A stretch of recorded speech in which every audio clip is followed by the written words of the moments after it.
काल दिल्लीमध्ये सुनील तटकरे आणि एकनाथ शिंदेची भेट देखील झाली अशी माहिती आता समोर येते। काय नेमका या तिढा आता सुटणार आहे?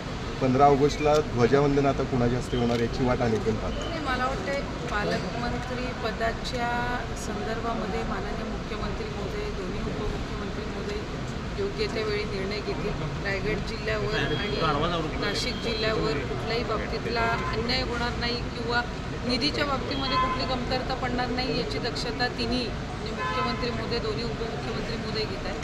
कालची तटकरे साहेबांची आणि माननीय एकनाथजी शिंदे साहेबांची भेट झाली, ती सदिच्छा भेट होती। पंतप्रधान नरेंद्र मोदी साहेब आणि अमित शाह साहेबांनी NDAच्या सर्व घटक पक्षांची त्या ठिकाणी बैठक आयोजित करण्यात आलेली होती।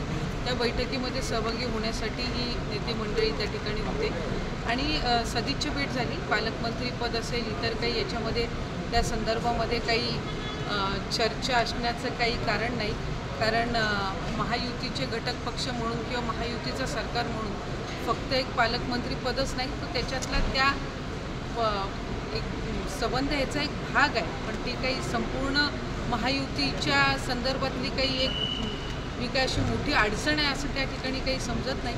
वेगवेगळ्या बाबतीमध्ये त्यांच्यामध्ये चर्चा ही नेहमी होत असते।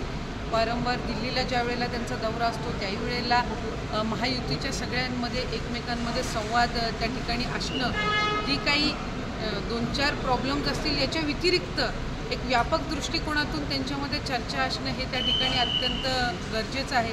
स्थानिक स्वराज्य संस्था असतील, महायुती आणखीन त्या ठिकाणी पुढच्या कालावधीमध्ये मजबूत होण्याच्या दृष्टिकोनातून असतील हे, आणि इतर वेळेला सुद्धा ही सर्व नेते मंडळी आहेत यांच्यामध्ये एक चांगला संवाद अराजकीय राहणं मला वाटते एक महायुतीच्या दृष्टिकोनातून किंवा एकंदरीत राजकीय दृष्टिकोनातून सुद्धा एक सकारात्मक बाब आहे। शिंदे सेनेकडून खरं तर असं सांगण्यात येतं की 15 ऑगस्टला शिंदेचाच जे पालकमंत्री होईल आणि झेंडावंदन आणि दोन्ही उपमुख्यमंत्री त्या संदर्भातला निर्णय घेतील ना, त्याच्यामध्ये मी असेल काय किंवा आणखीन कोण असेल काय त्याबाबत काही टिप्पणी करण्याची गरज नाही आहे। आणि आमच्या रायगड जिल्ह्यावर जिल्हा नियोजनचा निधी असो, इतर काही शासकीय कामकाज असो, हे काही तिन्ही नेते मंडळी म्हणजे मुख्यमंत्री फडणवीस साहेब असो, एकनाथजी शिंदे साहेब असो किंवा दादा असो, हे त्याच्यामध्ये लक्ष घालून आहेत। त्याच्यामुळे त्यांना ज्या वेळेला योग्य वाटेल, त्यांना ज्या वेळेला योग्य ज्याच्यावर जबाबदारी द्यायची अशी वाटेल त्यावेळेला ते देतील। दोघांमध्ये वाद होण्यापेक्षा भाजपला त्या ठिकाणी पालकमंत्री द्या असं मी वारंवार त्या संदर्भामध्ये म्हणते की मी महायुतीच्या सरकारमध्ये मंत्री म्हणून देवेंद्र फडणवीस साहेबांच्या नेतृत्वाखाली, एकनाथजी शिंदे साहेबांच्या नेतृत्वाखाली, अजितदादांच्या मार्गदर्शनाखाली काम करत आहे। पालकमंत्री पद हा त्याच्यातला फक्त एक छोटासा भाग आहे, हे काही सर्वस्व त्या ठिकाणी नाही। त्यामुळे त्या संदर्भातला योग्य तो निर्णय राज्याचे आमचे नेते मंडळी मुंबई गोवा मार्गाचं खूप लाडकी महिलांना आम्ही 2 दिवसापूर्वीच साधारणपणे जाहीर केलं की रक्षाबंधनच्या पार्श्वभूमीवर त्याच्या पूर्वसंध्येला लाडकी बहीण योजनेचा जुलै महिन्याचा हप्ता हा वितरित होण्याची सुरुवात होईल।